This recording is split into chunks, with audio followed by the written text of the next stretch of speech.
요한의 증언은 이러하다. 유다인들이 예루살렘에서 사제들과 레위인들을 요한에게 보내어 당신은 누구요? 하고 물었을 때 요한은 서슴지 않고 고백하였다. 나는 그리스도가 아니다 하고 고백한 것이다. 그들이 그러면 누구란 말이요? 엘리야요? 하고 묻자 요한은 아니다 하고 대답하였다. 그러면 그 예언자요? 하고 물어도 다시 아니다 하고 대답하였다. 그래서 그들이 물었다. 당신은 누구요? 우리를 보낸 이들에게 우리가 대답을 해야 하오. 당신은 자신을 무엇이라고 말하는 것이요? 요한이 말하였다. 나는 이사야 예언자가 말한 대로 너희는 주님의 길을 곧게 내어라 하고 광야에서 외치는 이의 소리다. 그들은 바리사이들이 보낸 사람들이었다. 이들이 요한에게 물었다. 당신이 그리스도도 아니고 엘리야도 아니고 그 예언자도 아니라면 세례는 왜 주는 것이오? 그러자 요한이 그들에게 대답하였다. 나는 물로 세례를 준다. 그런데 너희 가운데에는 너희가 모르는 분이 서 계신다. 내 뒤에 오시는 분이신데 나는 그분의 신발끈을 풀어드리기에도 합당하지 않다. 이는 요한이 세례를 주던 요르단강 건너편 베타니아에서 일어난 일이다. 주님의 말씀입니다.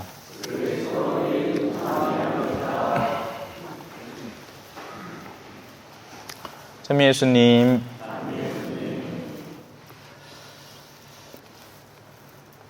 성탄부터 시작을 해서 빛과 어둠에 대한 이야기가 꾸준히 나오고 세상은 자신을 만들어내신 분이 오셨지만 그분을 알아보지 못하였다라는 말로 현실을 간접적으로 드러냅니다.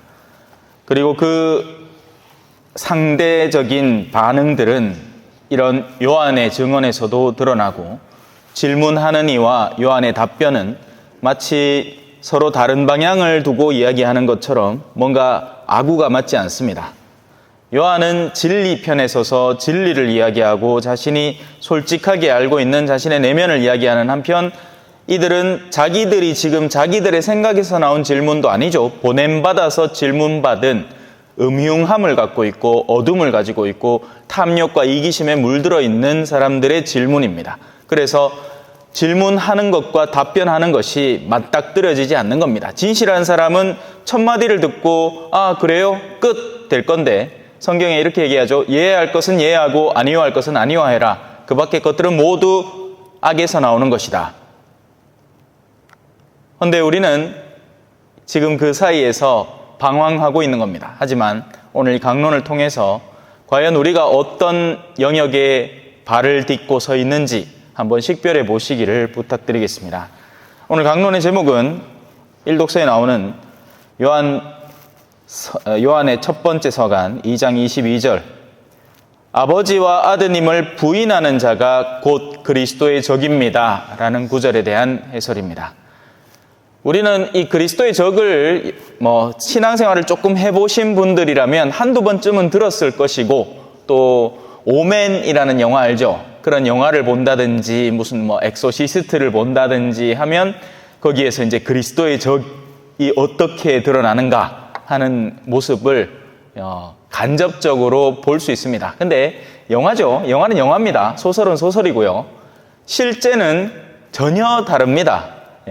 우리는 그리스도의 적을 마치 머리에 뿔 달리고 엉덩이에 뱀장어 꼬리가 달린 모습으로 연상을 하려고 드는데 아니에요. 그리스도의 적은 의외로 굉장히 가까운 곳에 멀쩡한 모습으로 어떨 때는 하나님께 보다 충실한 실질적으로 충실한 사람들보다 오히려 더 외적으로 경건한 모습으로까지 소위 말하는 빛의 천사를 가장해서까지 자신을 교회에 파고들게 만들어서 숨어있는 경우가 더 많습니다.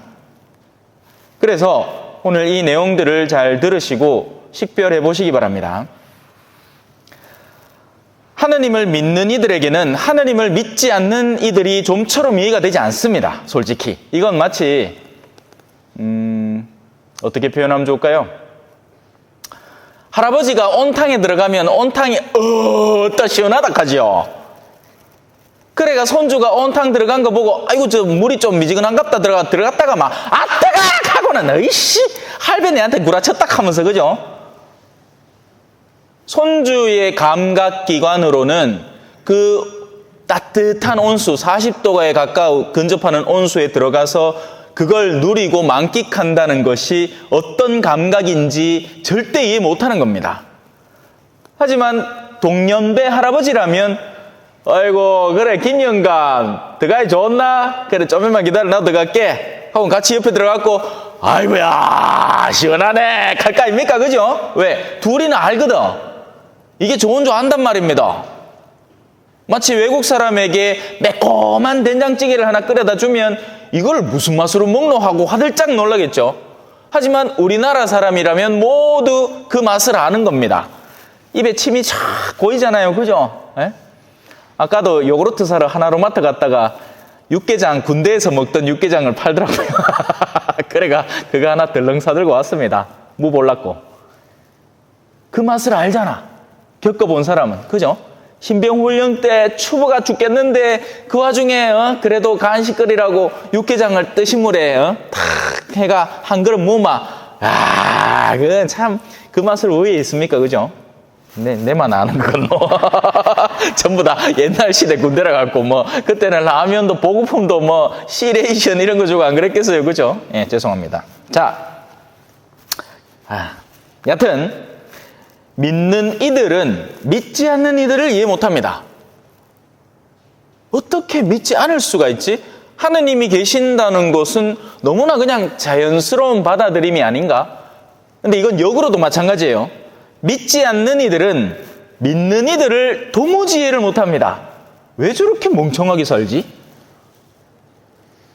스스로의 자유를 복납하고 저 남자는 도대체 뭔데 저 나이에 결혼도 안 하고 멀끔하게 생기가 물론 멀끔하게 생기지는 않아서 산재까지 생겼지만 그래도 뭐 이 정도 얼굴이 뭐 크게 나쁘지는 않잖아.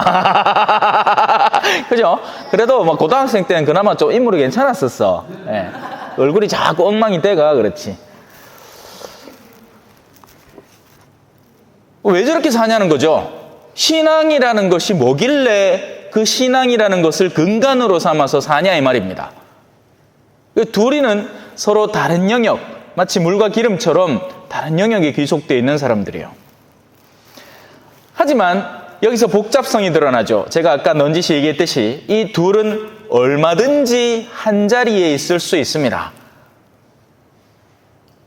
얼마든지 한 자리에 있을 수 있어요.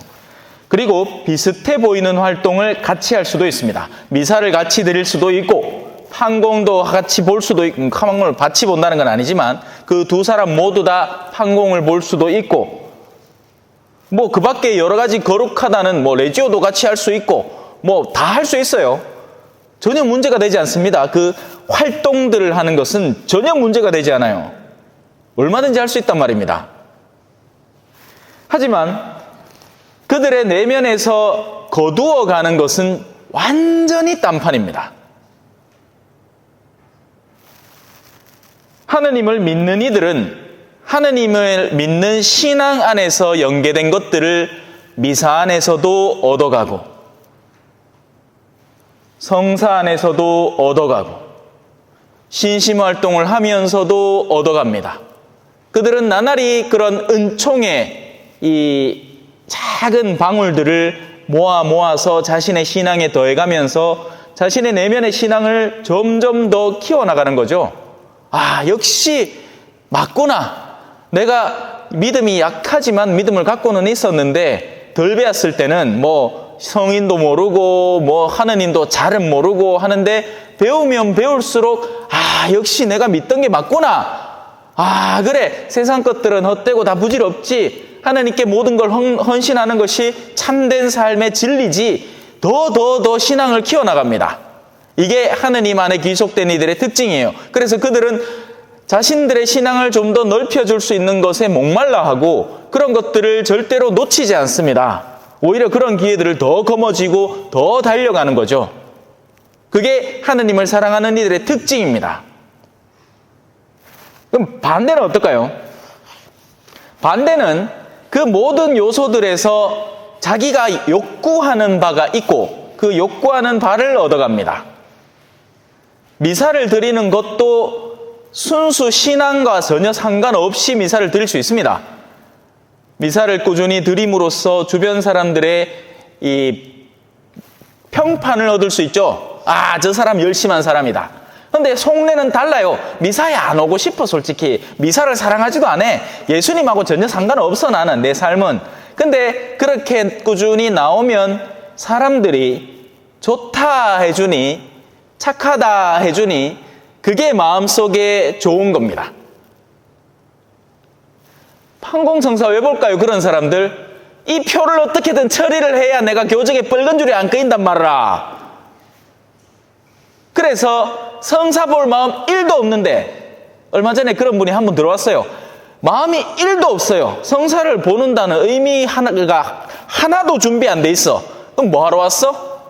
성사표 내러 온 거예요. 심지어 제가 성사를 주지도 않았습니다. 죄가 없다는데 뭘 용서해 줍니까? 죄가 없다 하는데 내가 뭘 용서해 줘야 돼요?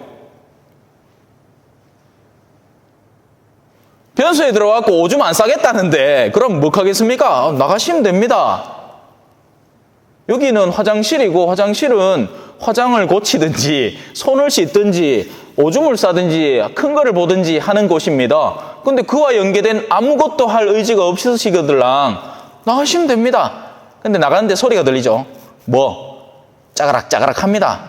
종이 소리가 들리는 거예요. 성사표 이제 얼른 빨리 집어넣고 나와야 되거든.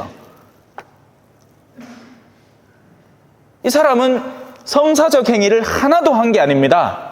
자기가 욕구하는 것, 자기의 필요에 의해서 처리해야 하는 일을 처리하고 나간 거죠. 마음이 너무 아프더라고요.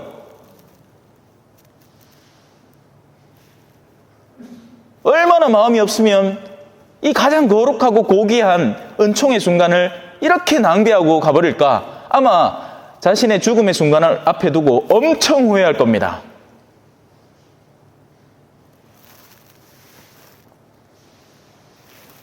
신심행위도 다 마찬가지죠. 정말 그 신심행위를 자신의 신심을 성장시키기 위해서 하는 사람이 있는가 하면 그냥 개모임하고 있는 거예요. 회비 걷어갖고 자기들끼리 맛있는 거 먹는데 성당 사람들끼리 모여가 하고 싶은 개를 만들어 놓은 것 뿐입니다. 그나마 이제 그런 부류의 사람들은 무조건 뭐 일단 1차 주에는 그냥 진짜 콩국수 말아 먹듯이 말아 먹어보고 나머지 이제 2차 주에가 본이라 본.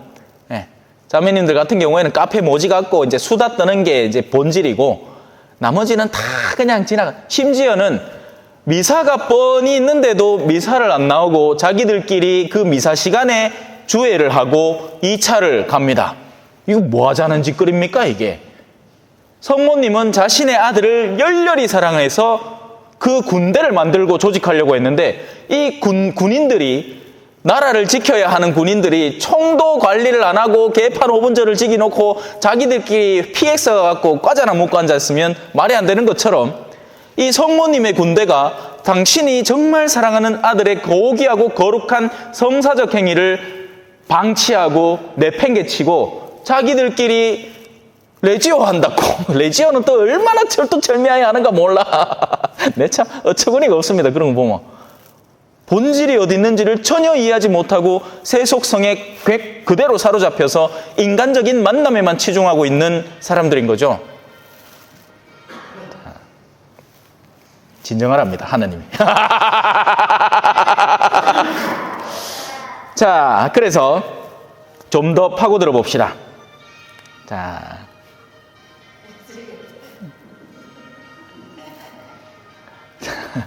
꺼주셔야 계속 하지. 자, 그럼 계속 가봅시다. 자, 잠깐 쉬는 시간이었습니다. 자, 믿지 않는 이들은 그럼 자신의 핵심 안에 무엇이 들어있을 것이냐? 간단합니다. 고통받지 않음을 근간으로 합니다. 이걸 뒤바꾸면 세속적 행복이라고도 바꿀 수 있습니다. 이들은 고통을 근본적으로 거부하고 싫어합니다. 사실 누구나 똑같아요. 고통을 거부하는 건 인간의 생존 본능에 따른 겁니다. 하지만 이들은 그게 가장 근간에 위치해 있습니다. 그보다 더 소중한 가치는 따로 없는 거예요. 고통을 최대한 피하는 겁니다. 더 큰 고통을 피하기 위해서 덜한 고통을 취할 수는 있어도 근본적으로 고통에서 도망가는 것, 그리고 그 고통의 가장 더 깊은 근간에는 뭐가 숨어 있겠습니까? 죽음이라는 단어입니다. 죽음이 숨어 있습니다. 그래서 이들은 죽음에서 도망가고 멀어지는데 온 전력을 쓰기 위해서 세상의 모든 것들, 심지어는 종교적 활동까지도 그걸 위해서 쓰고 있는 겁니다. 그래서 그들은 가능한 고통을 피하고 세상의 이득을 추구해야 하는 거죠. 그래서 그들의 신앙생활도 바로 이런 기본을 가장 근간에 두고 신앙생활, 그래서 이 단어를 바꿔야 돼요. 신앙생활이 아닙니다. 뭐죠? 종교활동입니다. 이들은 지금 천주교 종교활동을 하는 거지, 자신의 근간에 부합하는 활동이라면 언제든지 개신교나 불교로, 아니면 점이나 사주로 마음대로 건너갈 수 있는 사람입니다. 이건 정치인들에게서 흔히 발견되는 거죠. 그 사람들이 신앙생활을 합니까? 아닙니다. 종교활동을 하는 거죠. 더 많이 표를 던져줄 만한 대상을 물색을 해서 가능하면 다 가는 겁니다. 성탄절에 오전에 개신교 갔다가 저녁 때 천주교 갔다가, 그리고 부처님 오신 날엔 또 어디 가요? 절 가야 돼요. 바쁩니다. 그들은 신앙 안에서 얻을 것이 있기 때문에 잠시 머무르는 것뿐입니다. 그래서 그 얻을 것이 사라지는 순간부터 신앙과 담을 쌓고 등을 돌리는 거죠. 너무 당연하고 자연스러운 결과예요. 내 심장에 등을 돌릴 수 있습니까? 어떻게 등 돌릴래요? 심장 빼놓고, 야, 심장아, 잠깐만 기다려라. 어디 화장실 좀 갔다 올게. 할 수 있어요? 못하죠. 왜? 심장이 사라지는 순간 내 존재의 의미가 사라지니까, 죽으니까. 그래서 신앙을 근간에 둔 사람은 절대 신앙에서 벗어날 수는 없습니다. 신앙적 요소에 실망할 수는 있어요. 그건 이해를 합니다. 그런데 이 성당이 싫으면 딴 성당 가면 되지. 하지만 절대 신앙 자체를 버려둘 수는 없습니다.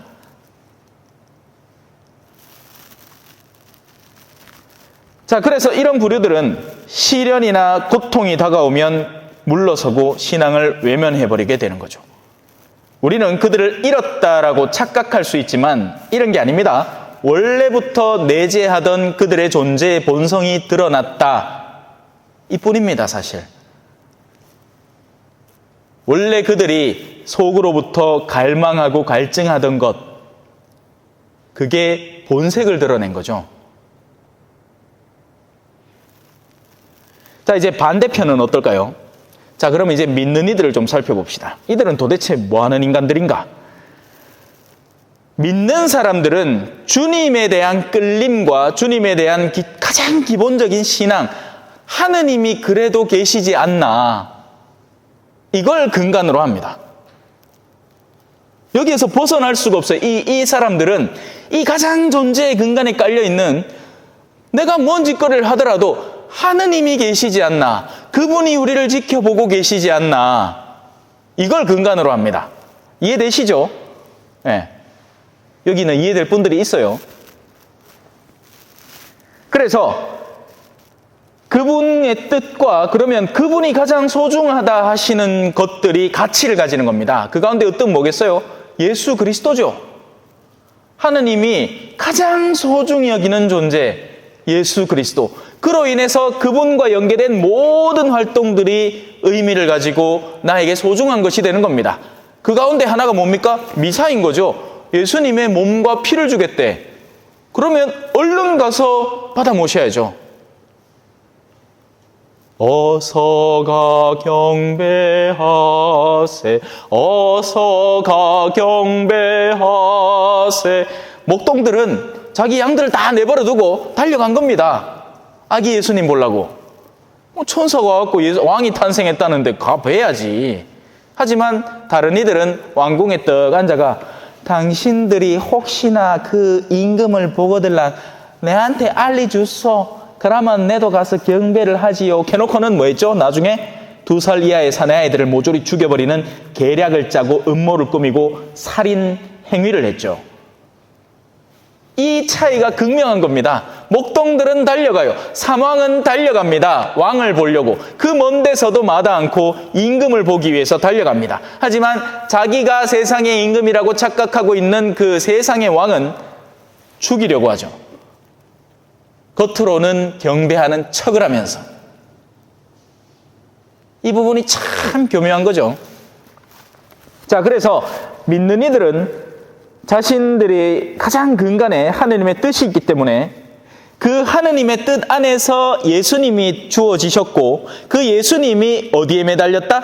십자가에 매달렸다는 것을 나의 인간적 존재의 본질로는 이해를 못하지만 이해가 안 됩니다. 솔직히 십자가는 그래서 신비라고 부르는 거죠. 하지만 하느님의 뜻이 그러했기 때문에 그 십자가를 나도 끌어안으리라 라고 하는 겁니다. 네, 나보다 더 뛰어나신 분, 하느님께서 이루신 일이니 그걸 어떻게든지 이해해 보겠다 하고 십자가를 끌어안는 이들이 되는 거예요. 잘 따라오고 계신가 모르겠다. 자, 그래서 그들은 시련이 다가올 때 다른 모든 것들을 제쳐두고 가장 먼저 무엇부터 하느냐? 기도부터 하는 겁니다. 뭔가 내가 싫은 일, 내가 거부하고 싶은 것, 내가 세상 안에서 힘겨운 어떤 요소들이 다가올 때 그들은 자신의 가장 존재의 근간에 놓인 분에게 질문을 던지면서 기도에 빠져드는 겁니다. 왜 이런 일이 저에게 벌어집니까? 이 일의 본질은 무엇입니까?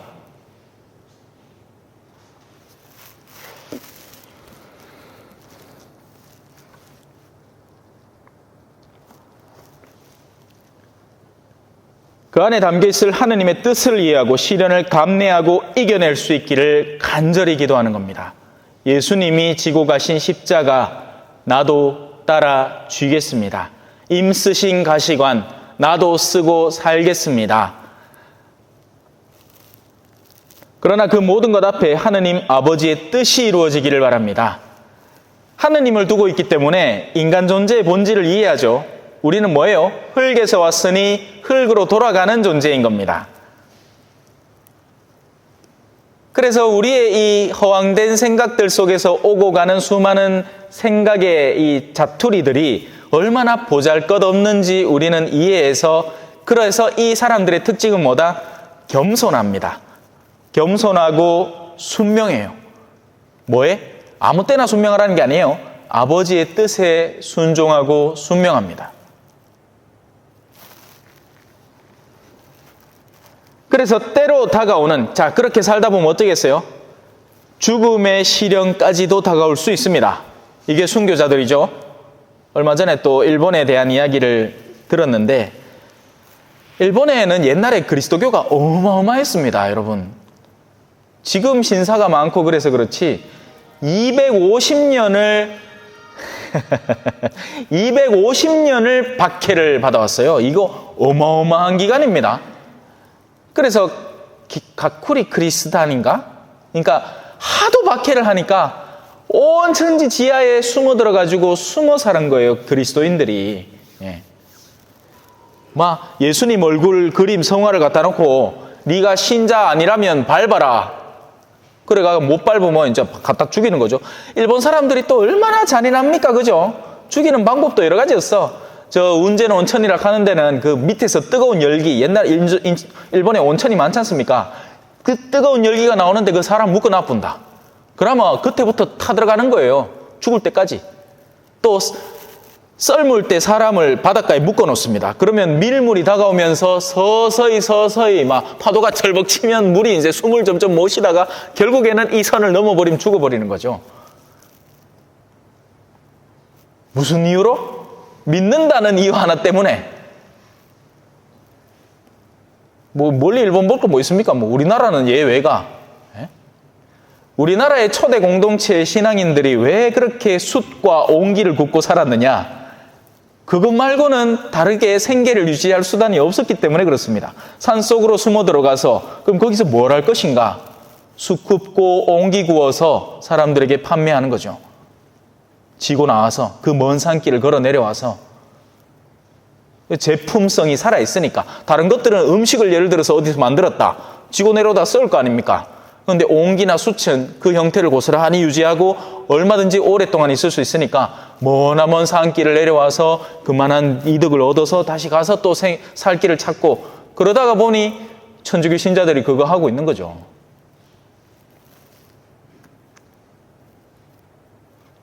그래서 다가오는 죽음의 시련 속에서도 그들은 신앙이라는 것을 근본적으로 선택하는 겁니다. 세상은 이런 참된 신앙인들의 부류를 항상 시기하고 속이려고 듭니다. 교묘하게 다가와서는 우리에게 이런 말들을 속삭이죠. 야, 네가 지금 열심히 하려는 그 신앙생활, 그거 굉장히 어리석은 짓이다. 적당히 해라. 그러고 세속에 사는 걸 배워나가라. 니처럼 그렇게 순진하게 살고 멍청하게 살마 얻을 게 뭐고. 적당히 하고, 사람은 성당 가서나 아멘 하면 된다. 나와서는 좀 속이고 구라도 치고 사기도 좀 치고 그래야 돈을 벌지 이 멍청아 라고 우리에게 끊임없이 속삭입니다.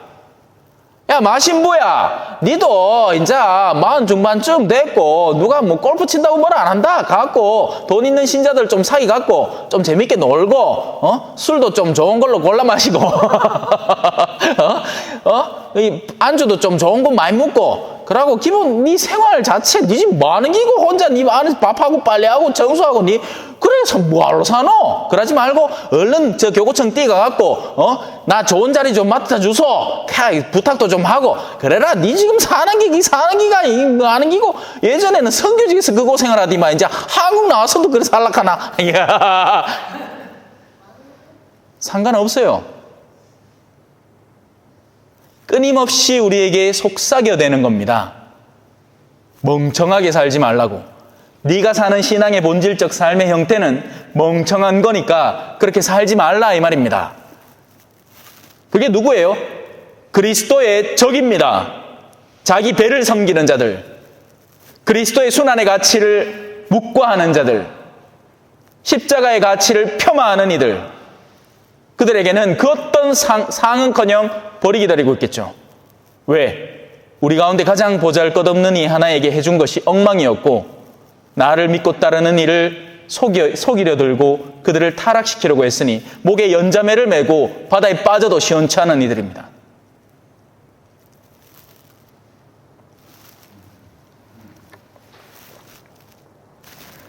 그래서 이 그리스도의 적들은 끊임없이 세상의 좋음을 설파합니다. 세상이 얼마나 좋은지 맛들여라. 세상이 얼마나 좋은 세상이고 멍청하게 살지 마라. 순진하게 살지 마라. 교묘하고 영리하게 살아라. 속이고 더 많이 벌고 더 많이 거머쥐고 그렇게 해서 너의 것을 불려나가라. 언제까지 속을까요? 자, 그렇게 끊임없이 하느님의 자녀들을 유혹합니다. 그러나 근본적으로 이 신앙의 여정, 하느님께 굳건한 신앙을 두고 살아가는 이들의 하느님의 자녀들은 기름 부음이라고 표현합니다. 오늘 일독서에 나오는 말들을 지금 해설하고 있는 거예요. 이 기름 부음은 뭐겠습니까? 성령의 도유 때 기름 부음을 합니다. 그래서 그 세례 예식 때에도 기름 부음을 통해서 성령을 선물하는 거고요. 견진 때에도 기름 부음을 하고 사제 서품 때도 기름 부음을 하죠. 그럼 뭐예요? 성령을 받았다는 성사적 표지입니다. 그래서 성령이 우리 안에 살아가는 이들입니다. 성령께서 내 맘에 오시면 나는 다윗처럼 찬양하리라. 성령이 오시면 그 사람이 본래 갖고 있던 본성을 이겨내는 극단의 일들을 얼마든지 할 수 있게 됩니다. 그게 성령의 특징이죠. 성령을 지니고 있으면 하느님이 바라시는 것을 더 온전하게 이해하고 그 뜻을 더 충실하게 이행하는 사람으로 변화되어 나갈 수 있습니다. 자, 하지만 제가 앞서 서술한 이 양측은 언제든지 뒤바뀔 수 있다는 가능성이 남아 있습니다. 무슨 말이냐? 신앙이 없던 이들은 믿을 수 있습니다. 어느 순간인가. 근데 그 반대도 마찬가지입니다. 오늘까지 믿어왔던 이가 오늘 밤에 유혹을 당해서 저 파라다이스 술집 가고 이러면 이제 믿지 않는 방향으로 갈 수 있습니다. 예. 산통 다 깨는 거죠. 그래서 이 가능성, 열려있는 가능성 속에서 우리는 늘 깨어 있어야 하는 겁니다. 나에게 다가오는 것이 무엇인지, 그 본질이 뭔지, 나에게 다가오는 이것이 나를 어떻게 변화시키려고 하는 건지 올곧게 이해해서 마지막 순간에, 내가 세상에 마지막 숨을 내는 그 순간에 성경적 표현으로는 주님께서 나타나실 때에 우리가 확신을 가지고 주님의 이름을 부를 수 있도록, 예수님, 제가 당신을 기다려왔습니다. 이제 저를 데려가십시오. 할 수 있도록 깨어 있어야 됩니다.